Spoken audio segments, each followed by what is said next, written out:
Invite a Budget Blinds style consultant to show you how to transform your rooms just by changing your window coverings. Canada's #1 choice for window coverings. Visit budgetblinds.ca today. A local teen is raising the bar when it comes to riding horses in the Midwest. Her travels are even taking her south of the border to show off her skills. Gerard Lampow has her story in this week's Agriculture Report.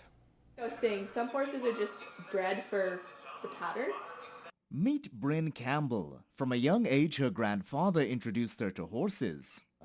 It was her grandpa who had the heavy horses, which he was quite instrumental in exhibition there with heavy horse pull. He was actually the one that started that.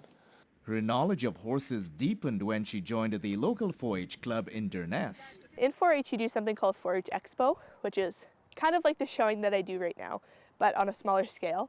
And then from there, I kind of took an interest to the showing that I do now. Her travels have taken her to California, where she's honing her horsemanship skills. But how did that come about? Last April, I went down to Red Deer for a horse expo that I got the opportunity to ride in. And my current trainer, Dana Hokana, was actually teaching the clinic that I was in. And she took interest to me as a rider. I took interest to her as a trainer. And Lloydminster, Alberta right now. A love for animals is not surprising on a prairie farm, but Bryn is taking her showmanship to another level. She says there are important nutritional differences when preparing her horses. The horses that I ride down south, they're very high performance horses. So they have a lot, their diet consists of a lot of carbs, a lot of sugar, high maintenance minerals. They get things like bute right before they go to shows, so that's going to help minimize the stress on their joints. These high-performance horses may ride a couple times a day for a few hours. Farm horses may ride a couple times a week.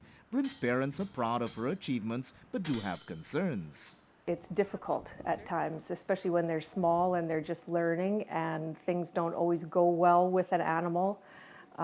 They're going to do what they want to do, and sometimes that's not what you want them to do. And so it's difficult sometimes to watch. They hit the ground. Bryn will be in California over the May long weekend as this all-Canadian prairie girl continues to represent. And you're confident and you're riding like you want to win, they're going to take that a lot farther.